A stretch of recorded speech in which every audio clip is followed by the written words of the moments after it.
बिस्मिल्लाहिर्रहमानिर्रहीम। अस्सलामु अलैकुम everyone, welcome back on easy learn. I hope कि आप सब ठीक ठाक होंगे, खैरियत से होंगे। तो चलते हैं आज के लेक्चर की तरफ। और आज के लेक्चर में हम लोग एक नया टॉपिक डिस्कस करने वाले हैं और वो है the motion of freely falling bodies. कि जब भी कोई ऑब्जेक्ट या कोई भी बॉडी को किसी स्पेसिफिक हाइट से ड्रॉप किया जाता है तो उसकी मोशन किस टाइप की होती है।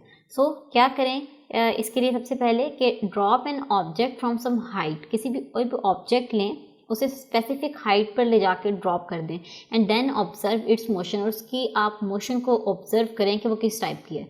जब आप उसको हाइट से ड्रॉप करते हैं क्या उसकी वेलोसिटी इंक्रीज़ हो जाती है या डिक्रीज़ हो जाती है या कांस्टेंट रहती है और उस पर कोई भी फ़र्क नहीं पड़ता जब वो ग्राउंड पर आकर गिरती है। तो ये सब कुछ पढ़ेंगे हम आज के टॉपिक में और स्टार्ट करते हैं। Galileo was the first scientist to notice that all the freely falling bodies have the same acceleration independent of their masses. Galileo एक साइंटिस्ट था, बल्कि पहला साइंटिस्ट था जिसने क्या किया कि इस टाइप को डिस्कस किया, freely falling objects have the same acceleration independent of there masses. उसने क्या किया कि डिफरेंट ऑब्जेक्ट्स लिए गैलीलियो ने और उसे स्पेसिफिक हाइट पे जाके उन्हें ड्रॉप किया। जैसे कि आप इस फिगर में देख भी सकते हैं कि ये स्पेसिफिक हाइट पे ले जाकर, ये जो पीसा टावर है that is the highest point, so यहाँ पर ले जाकर इसने क्या किया कि डिफरेंट ऑब्जेक्ट्स जिनके डिफरेंट मैसेज थे उनको थ्रो किया, इकट्ठे थ्रो किया। तो उसे पता चला कि जो ऑब्जेक्ट्स थ्रो करने के बाद they have same acceleration independent of their masses. So इनका जो एक्सेलरेशन था वो सेम था और इनके मैसेज की वजह से कोई भी इस पर फ़र्क नहीं पड़ा। He dropped various objects of different masses from the leaning tower of Pisa. He found that all of them reached the ground at the same time.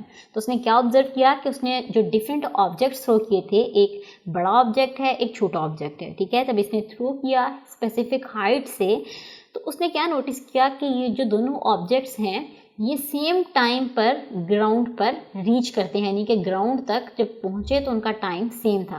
The acceleration of freely falling bodies is called gravitational acceleration and it is denoted by G. तो जो body जिसको हम free fall करवाया, free कैसे है कि इस पर कोई भी हमने फोर्स नहीं लगाई, जस्ट इसको सिंपल हाइट पे ले जाकर छोड़ दिया, तो वो जो उसकी मोशन होगी दैट इज फ्री फॉल। तो basically this is free fall bodies. और जब ये फ्री फॉल बॉडीज नीचे गिर रही हैं तो इस टाइम पर जो इनका एक्सेलरेशन होगा that is called gravitational acceleration. ऐसा एक्सेलरेशन जो कि ग्रेविटेशनल फोर्स की वजह से इन बॉडीज पर एक्ट कर रहा है, ठीक है। So this is called gravitational acceleration और इसे हम डिनोट करते हैं by g. Here so on the surface of earth its value is approximately 10 meter per second square। so इसका मतलब जब भी जहाँ पर g आएगा तो सरफेस ऑफ अर्थ पर हम इसकी वैल्यू क्या ले रहे हैं, 10 metre per second square. So normally हम जब भी डील करेंगे that was on Earth, surface of Earth, so इसकी वैल्यू हम क्या लिया करेंगे हमेशा 10 मीटर पर सेकेंड स्क्वायर, ठीक है। So for bodies falling down freely g is positive. अब वो बॉडीज जो कि फ्रीली फॉल कर रही हैं फ्रॉम स्पेसिफिक हाइट, तो उनका जी जो है वो क्या होगा, पॉजिटिव होगा। And is negative for the bodies moving up, और नेगेटिव एक्सेलरेशन होगा उन बॉडीज़ का जो कि अपवर्ड मूव कर रही होंगी। अभी ये जो आप फिगर में देख सकते हैं यहाँ पर कि जो ऑब्जेक्ट है ये फ्रीली फॉल कर रहा है और डाउनवर्ड एक्ट कर रहा है। सो जब बॉडी जो है वो डाउनवर्ड मूव कर रही होगी तो उस टाइम पे जो उसका एक्सेलरेशन होगा वो पॉजिटिव होगा, और इसी तरीके से जब बॉडी हमारी अपवर्ड मूव करेगी तो इसका मतलब उस टाइम पर उसका क्या एक्सेलरेशन होगा, नेगेटिव होगा, ठीक है। सो फॉर एग्जाम्पल ये कोई बॉल थी, हमने इसे अपवर्ड थ्रो किया, लोएस्ट पॉइंट से अपवर्ड की तरफ थ्रो किया, तो जब हमने इसको यहाँ से अपवर्ड थ्रो किया तो इस टाइम पर इसका एक्सेलरेशन क्या हो जाएगा, नेगेटिव। और ये जो आपने देखा कि स्पेसिफिक हाइट से इनको जब हमने नीचे को थ्रो किया तो इस टाइम पर इनका एक्सेलरेशन क्या होगा, positive. Clear. So this is very important points. ये आपने बात हमेशा याद रखनी है कि जब भी हम फ्री फॉलिंग बॉडीज जो कि डाउनवर्ड मूव कर रहे होंगे उनका एक्सेलरेशन हमेशा पॉजिटिव होगा and that is negative for the bodies moving up, और जो बॉडीज अपवर्ड मूव कर रही हैं उनका एक्सेलरेशन जो है वो नेगेटिव होगा, ठीक है। और इसकी वैल्यू क्या होती है, 10 मीटर पर सेकेंड स्क्वायर। सो अब हम नेक्स्ट मूव करते हैं और डिफरेंट एग्जांपल्स को डिस्कस करते हैं और आई होप कि आपको मज़ीद कॉन्सेप्ट जो हैं वो क्लियर हो जाएंगे। सो यहाँ पर अब आप देख सकते हैं फ्री फॉल मोशन की दो एग्जांपल्स हैं। सो फर्स्ट में आप देख सकते हैं कि Apple falling from the tree. तो ये एक ट्री था हमारे पास, इससे जब एप्पल गिर रहा है, ठीक है, ये खुद गिर रहा है, तो कोई फोर्स नहीं लगाई, तो इसका मतलब दिस इज फ्री फॉल, इस पर कोई भी फोर्स नहीं लगाई, ये खुद से नीचे गिर रहा है। तो apple falling from the tree in this example is free fall motion. Clear? So इसी तरीके से अगर कोई बच्चा जो है वो स्पेसिफिक हाइट, जैसे कि आप यहाँ से देख सकते हैं कि वो हिल पर, एक पहाड़ी पर चढ़ गया है और यहाँ से इसने क्या किया, स्टोन को ड्रॉप किया फ्रॉम स्पेसिफिक हाइट। जाहिर है वो हिल पर जाएगा तो उसकी स्पेसिफिक हाइट होगी, सो वहाँ से वो जो स्टोन को थ्रो किया है उसने, ये भी एग्जाम्पल है फ्री फॉल मोशन की। ठीक है, सो ये दोनों हमने एग्जाम्पल्स देख ली। अब इसी तरीके से हम एक और एग्जाम्पल को भी देख लेते हैं। सो ये देखें जी, इस एग्जाम्पल में क्या है कि यही एक बच्चा जो है वो एक हिल पर चढ़ गया, यहाँ पर भी उसने क्या किया, यहाँ से बॉल को थ्रो किया। तो जब इसने बॉल को यहाँ पे थ्रो किया, इसकी पहले पोजीशन ये थी, देन यहाँ पर आया, यानी यहाँ पर, और मूव करते करते करते यहाँ पर आया और एट द एंड यहाँ पर, और ये बाद में ग्राउंड पर आ गया। ठीक है, सो अब देखिए इस पर और कोई भी इसने फोर्स नहीं लगाई, इसने सिंपली क्या किया, यहाँ पर जाके बॉल को छोड़ दिया। सो ये यहाँ से मूव करती करती करती नीचे तक आ जाएगी और इस पर हमने कोई भी फोर्स नहीं लगाई, तो इसका मतलब इसकी जो मोशन है that is free fall. Clear? So this is also an example of free fall motion. I hope कि आपको फ्री फॉल मोशन का कॉन्सेप्ट जो है वो क्लियर हो गया होगा। सो अब हम मूव करते हैं नेक्स्ट और देखते हैं कि हमें इसमें क्या फाइंड आउट करना है। So the equations of motion for bodies moving under gravity. अब हमने जो पहले इक्वेशंस ऑफ मोशन अपने लास्ट लेक्चर्स में की हैं, उसमें क्या था, इक्वेशंस ऑफ मोशंस हमने डिस्कस की थी।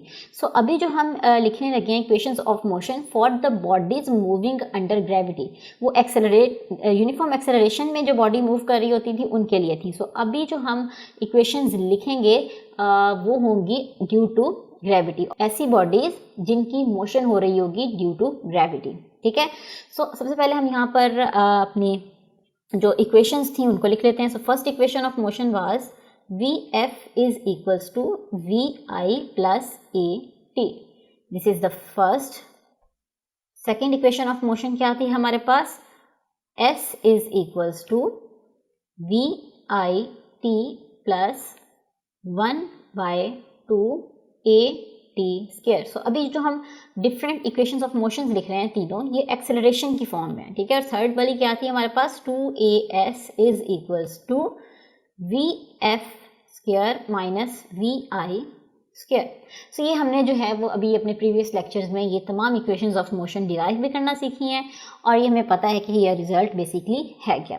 सो ये तो जी थी equations of motion for acceleration, जब कोई भी बॉडी जो है वो यूनिफॉर्म एक्सेलरेशन से मूव कर रही हो। बट इस स्पेसिफिक स्लाइड में हम लोग क्या डिस्कस करने वाले हैं, equations of the motion for the bodies moving under gravity. अगर कोई भी बॉडी ग्रेविटी के अंडर मूव कर रही है तो उसकी इक्वेशंस कुछ किस टाइप की होंगी कि यहाँ जहाँ पर भी आप देख सकते हैं कि जहाँ जहाँ पर भी ए आ रहा है उसको हम रिप्लेस कर देंगे बाय जी।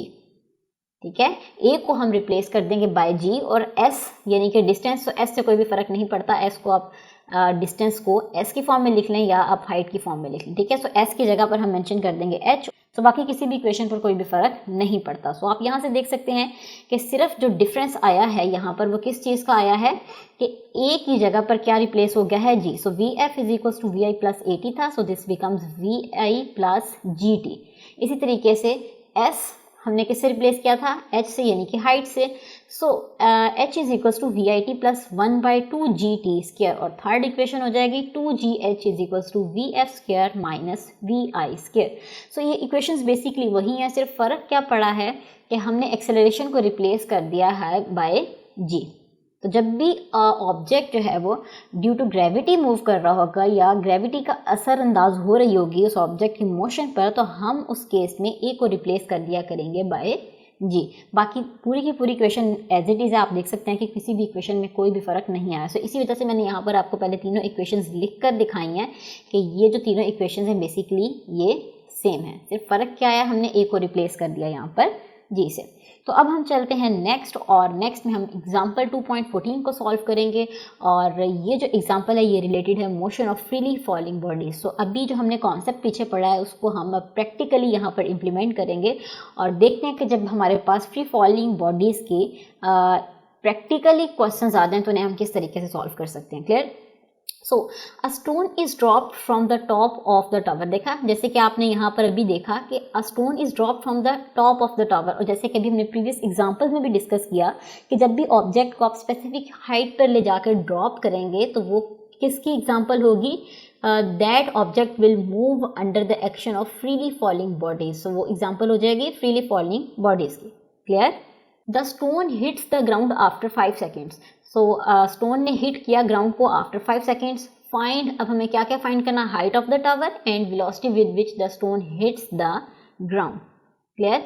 तो सबसे पहले जो हमें गिवन डाटा है यहाँ पर उसको हम लिख लेते हैं। So a stone is drop from the top of the tower. इसका मतलब स्टोन को हमने ड्रॉप किया है टावर की टॉप से। जो हमने ड्रॉप किया उस टाइम पर इसकी इनिशियल वेलोसिटी क्या थी, 0, क्योंकि रेस्ट से मूव करना शुरू हुआ। सो इसका मतलब इसकी इनिशियल वेलोसिटी क्या आ जाएगी, 0। उसके बाद the stone hits the ground after 5 seconds. तो इसका मतलब हमारे पास यहाँ पर t क्या आ गया, 5 seconds. And find the height of the tower. तो हमने जो है यहाँ पर टावर की जो हाइट है उसे फाइंड आउट करना है। सो हमें अभी हमने अपनी फर्स्ट स्लाइड में भी पढ़ा था, जब हमने motion of freely falling body start किया था टॉपिक, तो वहाँ पर हमने क्या पढ़ा था कि जब भी हम फ्रीली फॉलिंग बॉडीज़ को डील करेंगे तो वहाँ पर हम g यानी कि ग्रेविटेशनल एक्सेलरेशन की वैल्यू क्या लेंगे, 10 metre per second square. So ये अंडरस्टूड है हमारे पास कि जब भी फ्रीली फॉलिंग बॉडीज़ में हम डिस्कशन करेंगे तो हमारे पास ग्रेविटेशनल एक्सेलरेशन की वैल्यू क्या होगी, 10 मीटर पर सेकेंड स्क्वायर। हमारे पास ये कॉन्सेप्ट अंडरस्टूड था कि जी की value 10 metre per second square है। सो यहाँ पर हमने खुद ही से ये चीज़ मेंशन कर लिया। ठीक है, सो ये है जी हमारा data. So this is basically the A part, क्योंकि मुझे h की वैल्यू को फाइंड आउट करना है। क्लियर? सो पहले हम फर्स्ट पार्ट को फाइंड आउट कर लेंगे and then we will move towards our second part. So height find out करनी है, तो अब हमें ये सोचना है कि ये हमारा गिवन डाटा है। सो इस गिवन डाटा के अकॉर्डिंग हम कौन सी इक्वेशन ऑफ मोशन लगाएं कि हम जो है वहाँ से h की वैल्यू को फाइंड आउट कर सकें। सो हमें पता है कि जो हाइट है वो सिर्फ सेकंड इक्वेशन और थर्ड इक्वेशन में आती है। सो जो थर्ड इक्वेशन है उसमें v_f और vi आते हैं, बट इस केस में हमारे पास कोई भी फाइनल वेलोसिटी नहीं है। So it means we will use second equation of motion.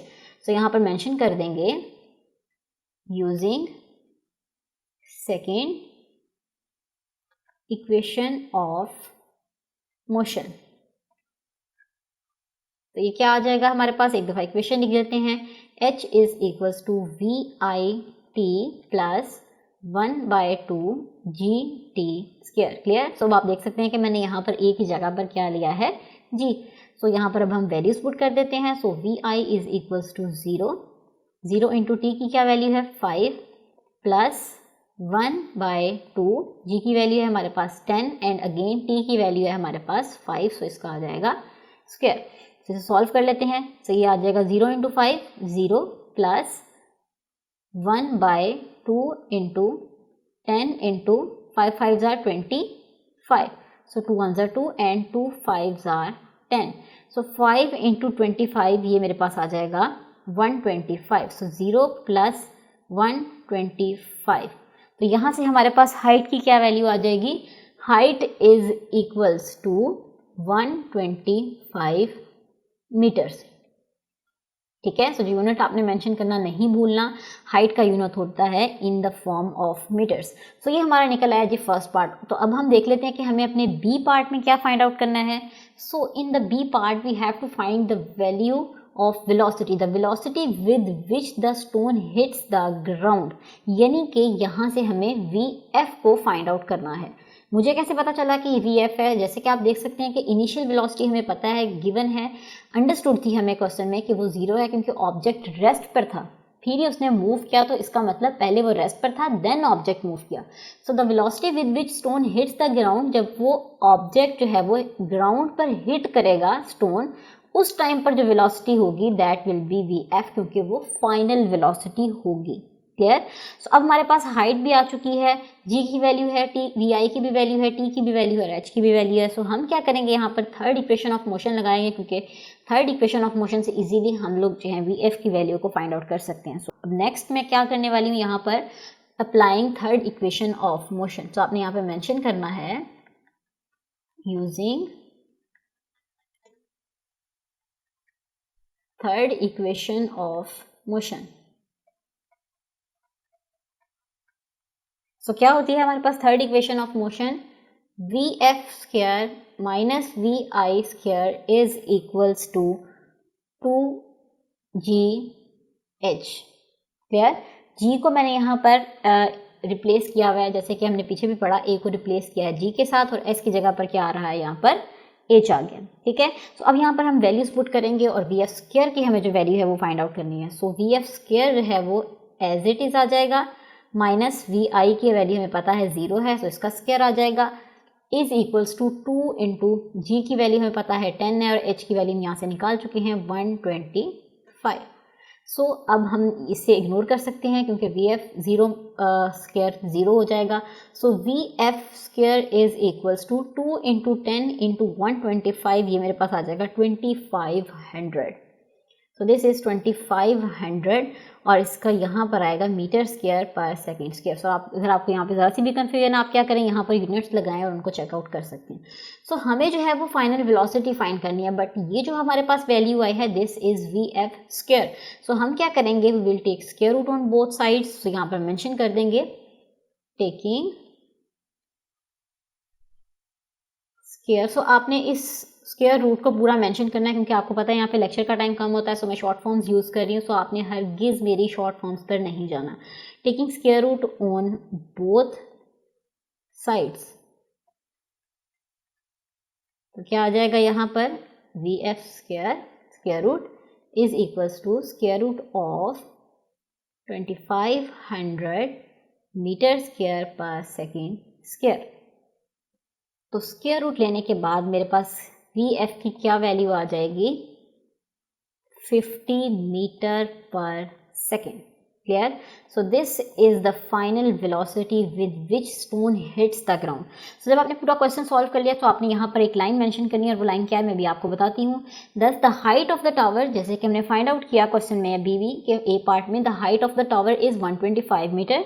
सो आप यहाँ पर वर्डली मेंशन करेंगे the height of the tower is 125 meters and it will hit the ground with this velocity and this is equals to 50 meter per second. So the velocity with which stone hits the ground will 50 meter per second, यानी कि जो stone है वो ground को hit करेगा with 50 meter per second. Clear? तो जो last line होती है ये आपकी बेसिकली जो गिवन क्वेश्चन होता है उसी से ही निकल आती है, क्योंकि क्वेश्चन में जिसने चीज़ पूछी होती है बस एट द एंड उसको आपने वर्डली यहाँ पर मेंशन कर देना होता है। ठीक है, सो ये था जी हमारा आज का लेक्चर। आई होप कि आपको आज के लेक्चर की अच्छे से समझ आ गई होगी। सो इंशाल्लाह जब हमारा नेक्स्ट लेक्चर है उसमें हम लोग इसी से रिलेटेड एक और एग्जांपल को देखेंगे। सो तब तक के लिए आपने क्या करना है, इस लेक्चर की अच्छे से प्रैक्टिस करनी है। आई होप कि आपको आज का लेक्चर समझ में आ गया होगा, कोई भी कन्फ्यूजन नहीं होगी। सो अगर आपको कोई भी कन्फ्यूजन है you can easily ask in the comment section. आपके जो भी क्वेश्चन है, आपकी जो भी क्वेरी है उसका प्रॉपरली आंसर किया जाएगा। सो इंशाल्लाह हम आपसे मिलेंगे अपने अगले लेक्चर में। तब तक के लिए हमें अपनी दुआओं में लाजमी याद रखिएगा। अपना बहुत सारा ख्याल रखिएगा। अल्लाह हाफिज़।